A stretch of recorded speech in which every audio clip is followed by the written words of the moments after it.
George got me pregnant. Divorce me and get out of this house right now. Sarah, who always looked down on me, is kneeling before me.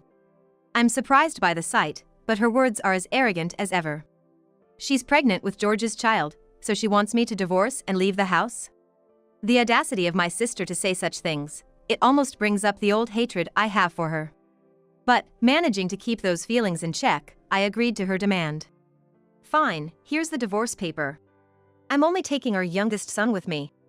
Saying this, I head to the room where my youngest son is. I don't want to stay in this house a second longer. I find myself walking faster. However, Sarah calls out to me loudly, stopping me in my tracks. What? Take them all with you. I turn to look at Sarah, giving her a puzzled look. Why should I? Just do it, okay? She says with a flattering smile. I've been fooled by that smile so many times before. But not anymore. Looking straight at Sarah, I said. No way, these kids are. To that, Sarah looked utterly shocked. My name is Emily Johnson, I'm 32 years old, and currently a stay-at-home mom. I have a mean older sister, 3 years my senior. Her name is Sarah, and ever since I can remember, I've disliked her. Sarah was born with an illness and was hospitalized for a long time, but she got better after receiving a kidney transplant from our father. However, our parents were always concerned about Sarah's health and spoiled her. Sarah, for some reason, was jealous of me and enjoyed tormenting me out of our parents' sight. You know, your name is so old-fashioned, while mine is cute. Maybe you're just not loved by our parents. She used to say things like, "You're useless, just disappear," making me cry. Sometimes, she would look me up and down, sighing. You really have bad style and are ugly. I'm glad I wasn't born like you. When I was younger, I used to fight back or talk back to Sarah. But when she got angry, she became uncontrollable and violent towards things. So, gradually, I stopped responding and just did as she said. In high school, Sarah became more fashionable, getting flashier by the day. But she was terrible at cleaning her room. It was always messy, to the point of cockroaches appearing. I asked our parents to speak to Sarah about it, but they seemed reluctant to upset her and did nothing. She'll clean it eventually, Mom said, casually killing a cockroach and throwing it in the trash. Meanwhile, Sarah would be in the living room, watching videos loudly and laughing obnoxiously. Skilled at flattering teachers, Sarah barely managed to graduate despite her poor grades. After that, she didn't get a job and lazed around at home until a senior introduced her to a job in the nightlife industry. She started dating that senior and moved out to live with him. Around that time, I graduated from nursing school and got a job, moving out of the house. After working as a nurse for nearly 10 years, I met the man who would become my husband at the same hospital. He was a doctor who had just joined our hospital, a man with a kind smile. His name was George Johnson, and he was 8 years older than me. I quickly grew close to him, whom I had always thought of as a mature man, when his youngest child, Lily, was admitted to my department.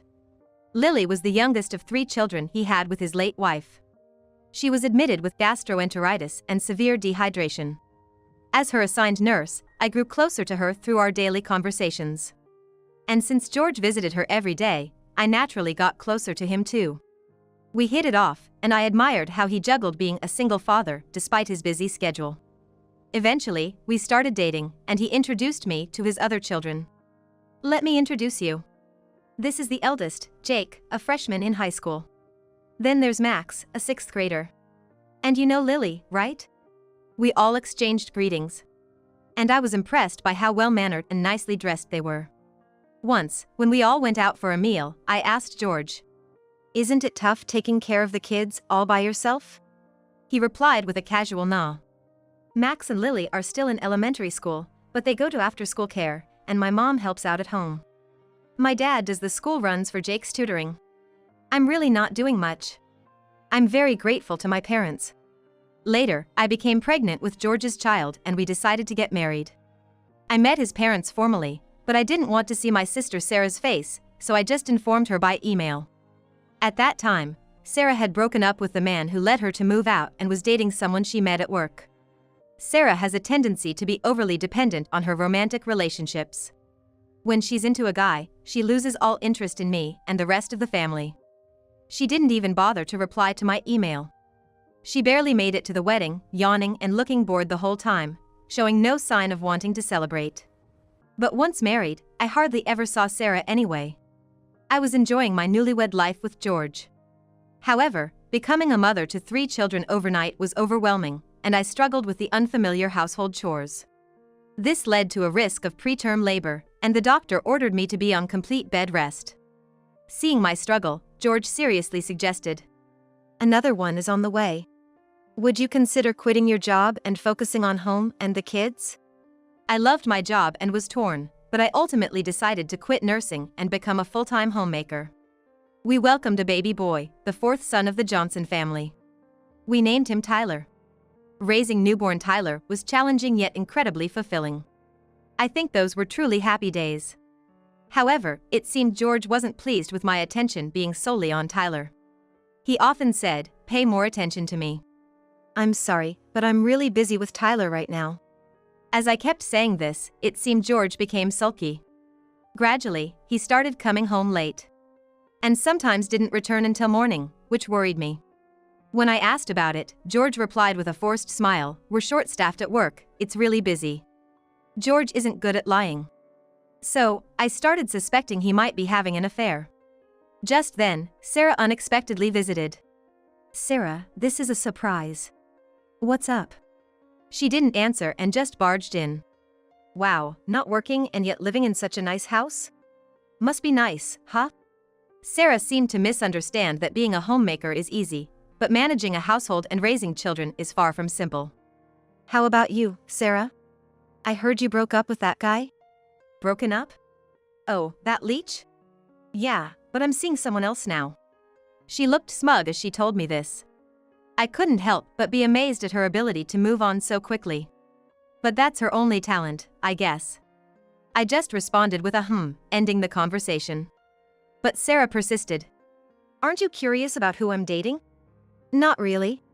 It's your life, Sarah. You can date whoever you want. Sarah's choices in men always seem to be based on looks, without much else to offer. I figured this time would be no different. This one's different, very kind. She said, even though I hadn't asked. Really? I replied nonchalantly, which seemed to irritate Sarah. Hey, Emily, are you even listening to me? That's what I'm saying. Whatever type of guy it is, if it's good for you, Sarah, then it's fine. So you'd bless any relationship I'm in? Well, if you're happy, then yeah. When I said that, Sarah looked me straight in the face and said, Don't forget that, okay? I was taken aback by her intensity and just nodded in agreement. She smirked. That's right, you always did what I wanted. Well, I'm leaving now. What? You're leaving already? Yeah, I'm done here. Oh, and I'll borrow this bag. Sarah picked up my white designer bag that was in the living room. Borrow it? You never return anything you borrow. As I protested, Sarah started emptying everything from my bag onto the floor, saying, Don't defy me, Emily, you're just a plain Jane. See you later. And with that, she left. A few days later, George's infidelity came to light.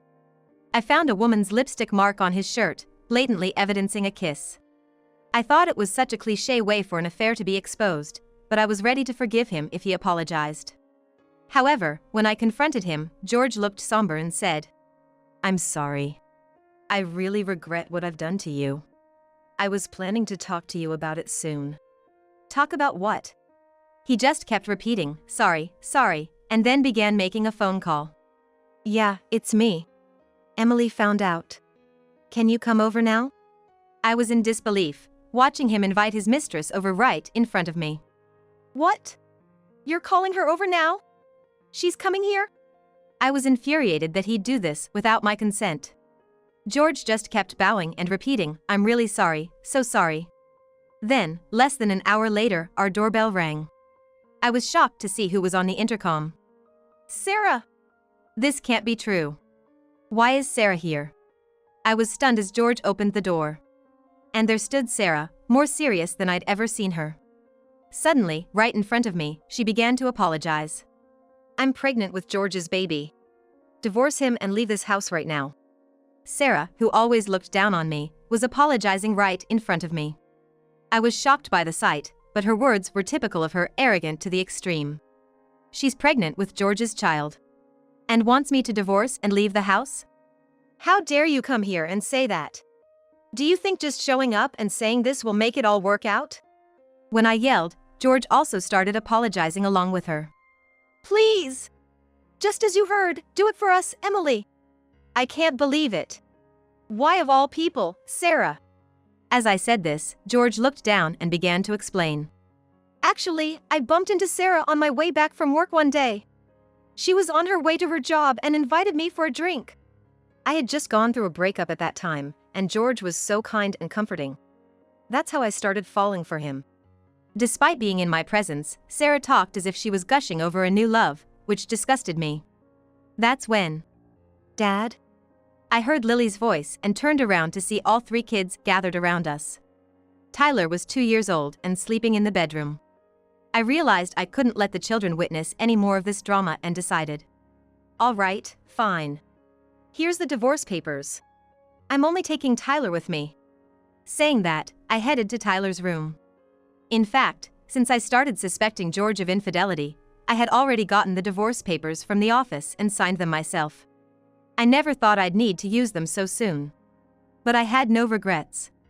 I didn't want to stay in this house a second longer, my steps quickened naturally.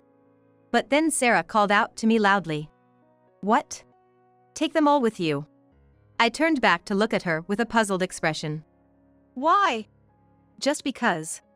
It's fine, isn't it? She said with a flattering smile. I had been fooled by that smile so many times. But not anymore. Impossible, these kids. What? I looked straight at Sarah and said. Because these kids are just like you, Sarah. What? Sarah let out a dumbfounded sound. How? How are they like me?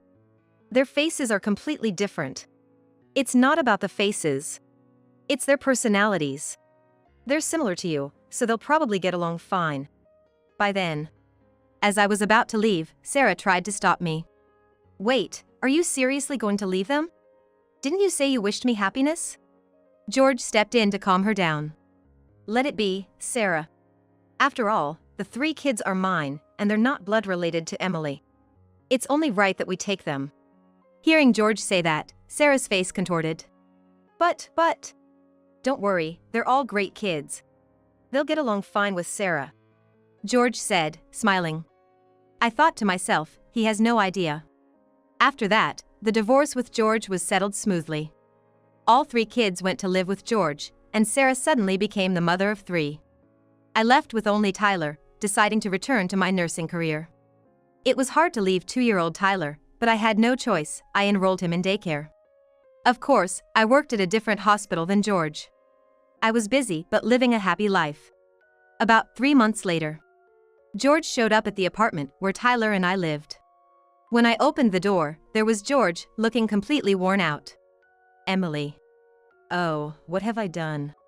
I really regret everything. Seeing George so flustered like I'd never seen before, I urged him to come inside. After I made some tea, George started crying as soon as he took a sip. What's wrong? Did something happen? As I asked, George wiped his tears with his sleeve and said, No, I'm sorry. It's been so long since someone made tea for me. Sarah, she can't cook at all, and she doesn't even clean up. He sighed as he said this. I thought to myself, that sounds about right. Sarah never helped with any chores when we were at our parents' house. She never cleaned her room. She used to live in a room so dirty that bugs would infest it. So, Sarah doesn't do any housework even after marrying you? When I asked, George nodded. Yeah, maybe it's because she's pregnant, but even after the morning sickness ended, she just lies around the house all day and doesn't do any housework. Meanwhile, the house has turned into a mess, bugs everywhere, cockroaches breeding, it's a disaster. I wasn't surprised. And it wasn't just Sarah's fault. George seemed unaware, but all 3 of his children were also terrible at tidying up. Especially the second son, Max, was worse than Sarah, a genius at making a mess. When I was George's wife, I used to clean Max's room diligently, but he would mess it up in a day. I was amazed at how quickly he could scatter things around, cleaning up his snack wrappers. The house is getting more and more neglected, and Sarah doesn't cook at all. George continued, exhausted. Breakfast is just some pastry, dinner is store-bought side dishes. That lifestyle doesn't suit me. I've always been used to homemade meals, and I can't take it anymore. I can imagine, I said to George, feeling exasperated. He didn't realize how privileged he had been. He said quietly, I mistakenly thought all women were good at housework and childcare. That's a stereotype. George nodded, looking dejected. Then the doorbell rang, and when I opened the door, there was Sarah. Well. With a large belly, likely close to giving birth, Sarah looked timid. But as soon as she saw men's shoes in the entryway, she became furious. Wait, is George here? Sarah stormed into the room, looking furious. George, seeing Sarah, was startled and hid in a corner of the room. Why are you at Emily's house? Is this an affair? I calmed down the angry Sarah. Of course not. George just showed up unexpectedly a while ago. So, what brings you here, Sarah? I asked, and Sarah turned to look at me. Since George is here, it's perfect. I came to ask Emily for a favor. The word favor gave me a bad feeling. Listen, Emily, can you please take the kids? I feel like I'm going to have a nervous breakdown if things continue this way. Sarah looked exhausted, dark circles under her eyes. She always cared about her appearance, but now she seemed too stressed to bother with makeup or her hair. Hearing Sarah's words, George looked shocked. But she didn't notice and pressed on. I had no idea those kids would be so unruly. I just can't live with them anymore. It's like living in hell. What are you saying? Those kids are great. To criticize them like this is crazy. George argued back, but Sarah just shook her head silently. You have no idea what kind of people they are, she said in a low, suppressed voice. That's when I chimed in. That's what I said, didn't I? They're just like you, Sarah. At my words, Sarah glared at me fiercely. How are they like me? Those kids, I mean. Sarah started to explain. Initially, when she was introduced to the kids, she thought they were nice and that she could get along with them. However, they only acted well in front of George and showed their true colors when he was gone. The eldest son, now a high school sophomore, never greeted Sarah and always watched videos. When he returned from school, he would bring a bunch of rowdy friends, raid the fridge and kitchen cabinets, taking snacks and drinks, and make a lot of noise in his room. It was hell when I had severe morning sickness. They finally left, but then he would watch videos at a high volume in the living room and laugh loudly.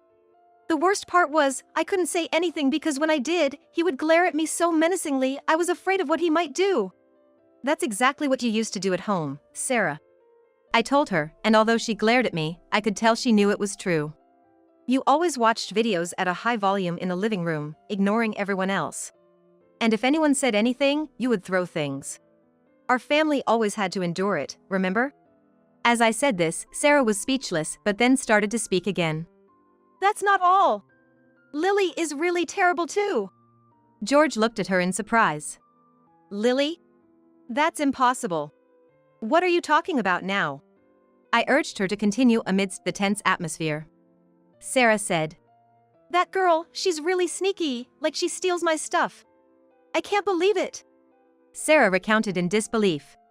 How Lily, in 5th grade and becoming interested in fashion, would take Sarah's jewelry and expensive bags without returning them. Just the other day, she took my Tiffany necklace and sold it online. Can you believe it? Is that true? If it was indeed terrible. It's true. I recognized the necklace and saw other items of mine being sold online. I knew right away it was Lily's doing. I see. I said gravely, but truthfully, I already knew about Lily's behavior. Lily, seemingly charming and adorable, shared Sarah's trait of taking things without returning them. I had repeatedly tried to correct her behavior, but I couldn't manage to fix it while I was her mother. I thought that since she was the youngest, perhaps with persistent effort, she might change. But then, during that time, Sarah took George away from me, and we ended up getting divorced, so it was impossible. But you know, Sarah, that's exactly what you used to do to me. I told her, and she exclaimed. Me? I never did such a thing. What are you talking about? Sarah tried to deny it, but I silently pointed to the white bag she had with her. That bag. You said you were borrowing it from me and just took it, right? Sarah looked shocked, staring at the bag she was holding. George also looked puzzled. Yeah, that bag. I thought it looked exactly like the brand name bag I gifted to Emily. I thought I was imagining things, but did you steal it from her, Sarah? Sarah, visibly shaken, replied. What? No way. I bought this myself. Where from? Well, I think it was from Neiman Marcus in New York, maybe? George glared at her as she spoke. That brand doesn't have a presence in the United States. A friend's wife brought it back for me as a souvenir from her shopping trip in Europe. Confronted with this, Sarah fell silent. See? What you're experiencing now, Sarah, is just what you used to do to us. Always focused on your appearance, laughing loudly while watching videos, and leaving garbage everywhere for us to pick up. When the room was so dirty that trash overflowed, Mom would clean it up without a word. And even then, you'd yell at her for cleaning up your mess. That's really low, you know. As I said this, Sarah trembled with clenched fists, glaring at me silently. George then said to her, Sarah, our 3 kids aren't like that. Sarah looked at George with a face full of disbelief. How can you say such things about such good kids? Don't you feel sorry for them? They're still children. Sarah seemed astounded by George's ignorance. You're the one who doesn't understand, George. All the housework and childcare to me. Those kids only behave in front of you because they don't want to be abandoned. On this point, I actually agreed with Sarah. The kids only showed their good side to George. And George was part of the problem. He never really took care of the children, leaving everything to his wife or parents. George sighed and shook his head. I used to think that no matter how messy the house was or if we had ready-made meals, it would get better with time. But when it came to the kids, George said with a serious expression, I can't overlook you speaking ill of the kids. They're treasures to me. I've lost all faith in you. Wait. Please believe me, George. However, George couldn't bring himself to believe her. You're a terrible person. I've truly lost all love for you, he stated firmly, looking at Emily. Now that I've lost you, I realize how wonderful you were. I want to punch myself for falling for such a terrible woman, he added, ignoring Sarah. Terrible woman? Sarah exclaimed. Ignoring her outburst, George continued to speak to Emily. Emily, could we start over, you, me, and the kids? Upon hearing this, Emily couldn't help but snort. No way, that's impossible. You say you love your kids, but you never really took care of them. I was the one who looked after them while we were married. And when I was busy with newborn Tyler, you sulked because I couldn't give you attention. And then you cheated on me with my sister. That's the lowest of the low. George was left speechless. Sorry, but please don't come back here. When I said this, George hung his head in silence. Sarah, who had witnessed George proposing to me, couldn't believe it. It might have been the first time she felt like she had lost to me. In a fit of rage, she said to George, Wait a minute. You think a plain woman like Emily is better than me? How much more do you need to insult me? George snapped back. Silence. Emily is not plain. You're the one who's truly ugly. With those words, he left their house. Sarah collapsed, seemingly overwhelmed. Soon after, I heard that George and Sarah divorced. George took custody of their 3 kids and was raising them with the help of his parents. What was surprising was Sarah. Sarah seemed to have genuinely fallen for George, and it appeared she couldn't recover from the heartache. Until then, Sarah had only cared about looks, but it seemed she had fallen for George's warm personality despite his plain face. Even after George broke up with her, she couldn't forget his kindness, and Sarah became obsessed with him. Every day, she would go to George's house and ring the doorbell, leading to the police reporting her as a stalker. Despite that, Sarah continued to repeat her actions, and she was eventually apprehended by the police. Currently, it seems that the child Sarah gave birth to is being raised by her parents. As for me, Tyler has turned 3, and he's getting cuter day by day. My nursing job is going smoothly, and I enjoy every day. Recently, a male patient I was taking care of for a long time was discharged. He had been battling illness for a long time, so the day of his discharge was quite emotional. As he was leaving, he invited me, would you like to go for tea sometime? Dating or getting married was out of the question, but I agreed to occasional meetings, and we enjoy talking to each other. It's a way to unwind, and the distance is just right for me. From now on, I want to increase the happy moments in my life. That's how I feel these days.